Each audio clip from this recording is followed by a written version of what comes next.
तो कक्षा 12वीं के बच्चों, आज हम आप लोगों को बीटास के टॉप 20 क्वेश्चंस को बताने वाले हैं। विथ आंसर्स के साथ बताएंगे और हर एक क्वेश्चन को अपन लोग यहीं पे याद करने वाले हैं। ठीक है, तो आप लोगों को सबसे पहले बता दें कि ये जो 20 क्वेश्चंस हैं इनको आप लोग बिल्कुल अच्छे से पढ़ लीजिएगा। बिटास में इनके अलावा आपको कुछ नहीं पढ़ना है। पेपर में आप लोगों को इससे बाहर एक भी क्वेश्चंस देखने को नहीं मिलेंगे।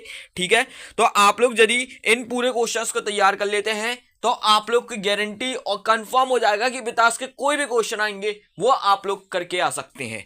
ठीक है, तो चलिए अपन लोग वीडियो को स्टार्ट करेंगे। और इससे पहले आप लोगों ने अपने YouTube चैनल को सब्सक्राइब नहीं किया है तो YouTube चैनल को भी सब्सक्राइब कर दीजिएगा। चलिए वीडियो को स्टार्ट करते हैं। तो देखिए, सबसे पहले आपका इंपॉर्टेंट क्वेश्चन आता है, what does the third level refer. ठीक है, इसको हिंदी पे भी हमने लिख दिया है और इसका फिर ये आंसर जो लिखा हुआ है, देखो सारे आंसर जो है ना इस पीडीएफ में, आपका ये खासियत है कि आपको जितने भी आंसर मिलेंगे सारे ही 2 नंबर के अकॉर्डिंग छोटे छोटे ही आंसर 2-2 लाइन के मिलने वाले हैं। ठीक है, जिससे कि हर बच्चा बिल्कुल देख के बहुत ही इजीली याद कर सकता है। और साथ ही साथ जो भी आंसर आप लोगों का लिखा हुआ है इंग्लिश में, उसको हमने हिंदी में भी यहाँ पर लिखा हुआ है, जिससे कि आप लोगों को एक आंसर भी याद करने में दिक्कत नहीं आएगी। यदि दिक्कत जाती तो आप उसको हिंदी में पढ़ लीजिएगा, अपने अकॉर्डिंग थोड़ा बहुत उसको आप लोग इंग्लिश में भी लिख सकते हैं। ठीक है, तो इसीलिए हमने ये पीडीएफ इस प्रकार से तैयार किया है कि कोई भी बच्चे को ना प्रॉब्लम बिल्कुल नहीं आएगी, बहुत ही आराम से इजीली सभी क्वेश्चंस को पढ़ता चला जाएगा। ठीक है, तो आप लोगों को इसको काफ़ी अच्छे से बिल्कुल तैयार करना है। पहला क्वेश्चन आप लोगों का ये लिखा हुआ है, what does the third level refer to. आप लोगों को इसको काफ़ी अच्छे से तैयार कर लेना है। ठीक है, चलिए आप लोग आगे बढ़ेंगे यहां से। और आप लोगों का लिखा हुआ है दूसरा question, do you think that the third level was a medium of escape Charlie by. आप लोगों को इसको करना है, यहाँ पे लिखा हुआ है answer, yes the third level was a medium of escape because Charlie went to peace and security away from the borders of the present world. देखो हिंदी में भी साफ साफ यहाँ पे लिखा हुआ है, क्योंकि वह वर्तमान की चिंताओं से दूर शांति और सुरक्षा चाहता था। ठीक है, तो यहाँ पे आप लोग बहुत ही आसानी से इस पीडीएफ के माध्यम से कर सकते हैं। दूसरे नंबर का क्वेश्चन आपका ये था, इसको बिल्कुल अच्छे से तैयार कर लेना है। चलिए अपन लोग आगे बढ़ेंगे और क्वेश्चन नंबर 3 देखेंगे, what did the letter reveal about the same. तो आपको बताना है सेम के पत्र से क्या पता चलता है। तो सेम के पत्र से हमें यह पता चलता है कि चार्ली ने थर्ड लेवल पार कर लिया और वहां एक खुशहाली का जीवन जी रहा है। ठीक है, आप लोगों को बताना है यहाँ पर। तो देखो आंसर में भी आपका यही लिखा है कि river the have reached the third level. ठीक है ना, चार्ली थर्ड लेवल में पहुंच गया है और वो बहुत वहां पे खुश है क्लेश वर्ग के इन 1894 पर। ठीक है, ये आप लोगों को अच्छे से बिल्कुल याद कर लेना है यहाँ पर। अब अपन लोग आगे बढ़ते हैं और यहाँ पर क्वेश्चन नंबर 4 देखेंगे, what do you infer from the same letter to Charlie. आप लोगों को इसको भी काफ़ी अच्छे से करना है कि सेम के पत्र से क्या निष्कर्ष निकलता है, मतलब क्या कॉन्क्लूजन निकलता है। ठीक है ना, ये आपको बताना है, यानी कि क्या सारांश निकलता है, आप लोगों को इसको अच्छे से बताना है। तो आंसर देखिए बहुत छोटा 1 लाइन का लिखा हुआ है, टेंशन नहीं लेना है, जितना क्वेश्चन में पूछा गया है सिर्फ आपको उतना ही आंसर देना है, कहानी को घुमाना फिराना नहीं है। यदि आप घुमाते फिराते हो तो इसके चक्कर से आपकी स्पेलिंग मिस्टेक होगी या फिर आप लोग कुछ गलत लिख देंगे। इसलिए जितना आप लोग याद करेंगे एज इट इज़ बस कट कॉपी पेस्ट कर देना, आपको 2 नंबर मिलेंगे, क्योंकि 2 नंबर के लिए सब 30 वर्ड लिखने होते हैं और 30 वर्ड का ये आंसर है आपका ऑलरेडी। ठीक है, तो आप लोगों को इसको अच्छे से कर लेना है याद।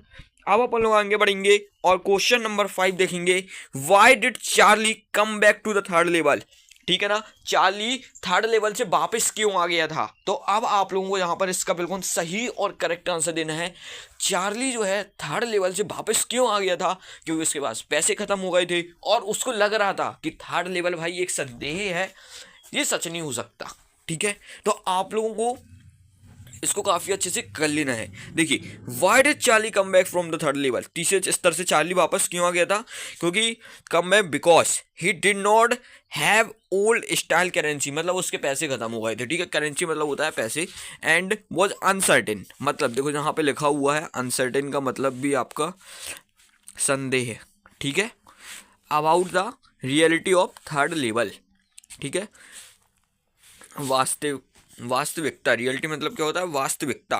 तो आप लोगों को इसको अच्छे से बिल्कुल यहाँ पे कर लेना है, बहुत ही आसान भाषा में लिखा हुआ है, ठीक है ना। उसके पास पैसे खत्म हो गए थे, उसका संदेह हुआ था कि थर्ड लेवल सच्चाई नहीं है, ऐसा हो नहीं सकता है, ठीक है। तो इसको भी आपको अच्छे से याद कर लेना है। अब अपन लोग आगे बढ़ेंगे जहाँ से, और नेक्स्ट क्वेश्चन देखेंगे अपन लोग जहाँ से 6th वाला, ठीक है। 6th वाला क्या दिया, who is the tiger king and why he get that name, ठीक है। तो आपको यहाँ पर बताना है, तो आप सभी को बताना है कि टाइगर किंग कौन था। टाइगर किंग तो सभी ने अच्छे से स्टोरी सुनी होगी, और नहीं सुनी है तो बहुत ही सरल आंसर लिखा है, कोई दिक्कत नहीं है। देखो टाइगर किंग जो था एक प्रतिबंधमपुरम नाम का राज्य था, वहां का राजा था, तो ये आपको याद कर लेना है, प्रतिबंधमपुरम का, ठीक है।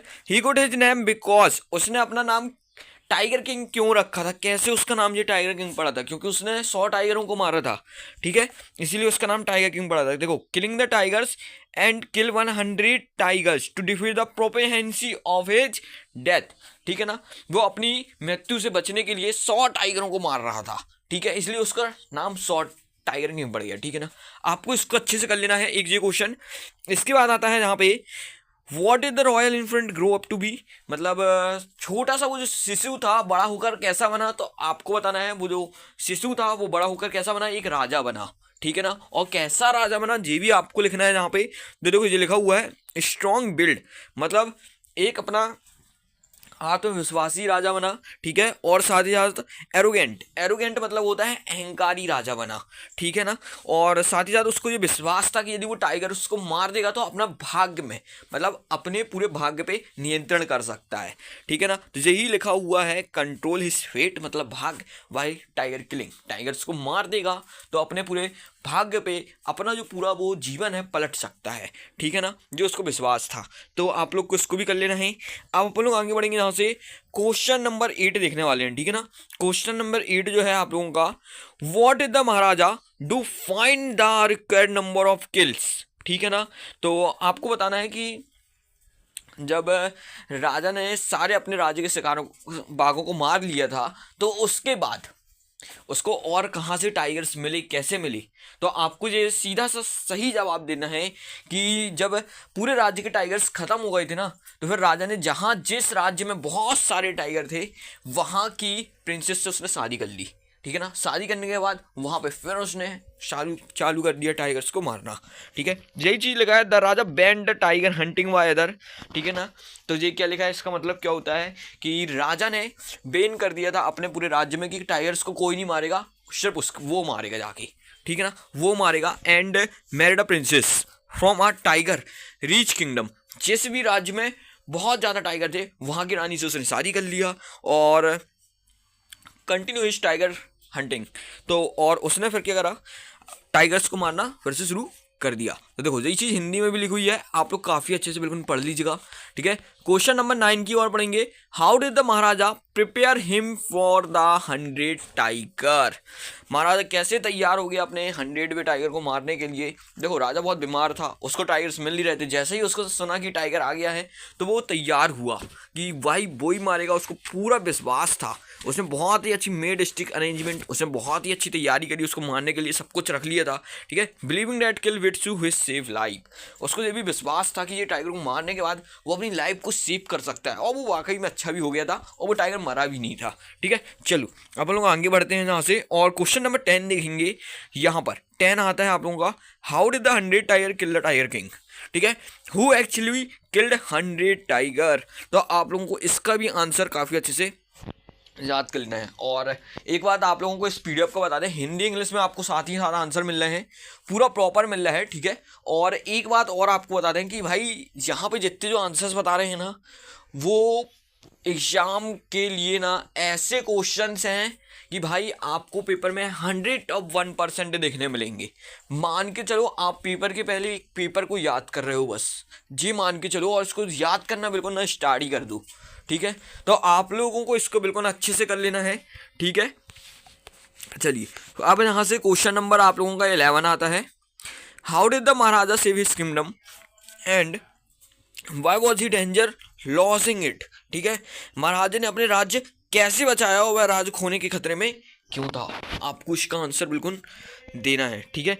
इसको अच्छे से कर लीजिए यहाँ पर, ठीक है। ये आपका आंसर लिखा है, बिल्कुल अच्छे से देख लीजिएगा।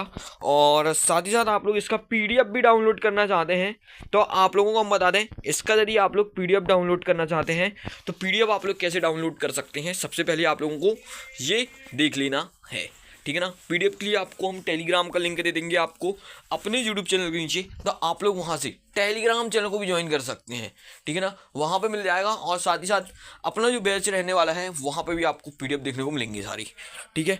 चलो अपन आगे बढ़ते हैं। 12th क्वेश्चन आपका ये लिखा हुआ है, what are the indication of the future of human kind. इसको भी आपको काफ़ी अच्छे से कर लेना है। मानव जाति के भविष्य के लिए क्या संकेत थे, ठीक है ना। बहुत छोटा आंसर, बहुत सरल आंसर। अध्ययन वगैरह कहीं से भी आप कॉपी पेस्ट कट करेंगे, गूगल करेंगे, नहीं मिलेगा। प्रॉपर ये आंसर लिखा हुआ है, बिल्कुल अच्छे से कर लीजिएगा, ठीक है। क्वेश्चन नंबर 13 की बात करेंगे, how do geological phenomena help us to now about history of human kind, ठीक है। बिल्कुल आपको अच्छे से इसको बिल्कुल तैयार कर लेना है, जो क्वेश्चंस हम आप लोगों को बताने वाले हैं, ठीक है। चलिए अब अपन आगे बढ़ते हैं यहाँ से, क्वेश्चन नंबर 13 की ओर बढ़ते हैं। क्वेश्चन नंबर 13 लिखा है, why is Antarctica the place to go to understand the earth present past and futures. इसको अच्छे से कर लेना है आप लोगों को, ठीक है। चलिए आप लोग आगे बढ़ते हैं। क्वेश्चन नंबर 15 आता है, how long did the writer travel to reach Antarctica, ठीक है। इसको अच्छे से कर लेना है। चलिए आप लोग आगे बढ़ते हैं यहाँ से। क्वेश्चन नंबर 16 आता है, who was doctor Sadao and where was his house, ठीक है। इसको आप लोगों को काफ़ी अच्छे से कर लेना है। अब अपन लोग आगे बढ़ते हैं। विल हिना, ठीक है। क्वेश्चन नंबर 17 लिखा है, विल हिना वनगीज the wanted man and was him himself, ठीक है। इसके बिल्कुल अच्छे से आप लोगों को अच्छे से तैयार कर लेना है। एक कॉपी में पूरे प्रॉपर आपको नोट्स बना के इसको रख लेना है और इनका ही अब गुणगान करना है सुबह शाम आप लोगों को, ठीक है। जो आंसर दे रहे हैं ना इसको बिल्कुल अच्छे से रट डालना है। चलिए इसके बाद ये 18 वाला क्वेश्चन आता है, आप लोगों को इसको कर लेना है। यहाँ पे ये लिखा हुआ है आप लोगों का, ठीक है, what did doctor Sadao and his wife do to get rid of the man, ठीक है। इसको आप लोगों को अच्छे से कर लेना है। इसके बाद अपना 29 नंबर का 19 नंबर का क्वेश्चन आता है। इसको आप लोगों को देख लेना है। यहाँ पे Japanese army and why did servant leave his service, ठीक है। इसको भी काफ़ी अच्छे से बिल्कुल आप लोगों को तैयार कर लेना है। ये क्वेश्चन लिखा है हिंदी इंग्लिश दोनों में और काफ़ी छोटा क्वेश्चन लिखा हुआ है, बहुत ही सरल आसान भाषा में आंसर है। जो क्वेश्चन में पूछा है ना एज इट इज से वही आंसर दिया गया है, कोई एक्स्ट्रा घुमा फिरा के अपन ने इतना आंसर नहीं दिया है, ठीक है। सिर्फ 2 मार्क्स में आपको छोटे आंसर लिखने होते हैं, 2 मार्क्स में छोटे आंसर लिखिएगा, कोई बड़ा आंसर लिखने की आपको बिल्कुल जरूरत नहीं है। बस लिख के आना है कि सही चीज़ लिख के आप पेपर में आओगे ना तो आपको ऑटोमेटिकली एग्जामिनर नंबर देता है, ठीक है ना। तो इसको अच्छे से कर लीजिएगा। Who is mister lamb and how does diary enter his garden, ठीक है। इसको अच्छे से कर लेना है आप लोगों को।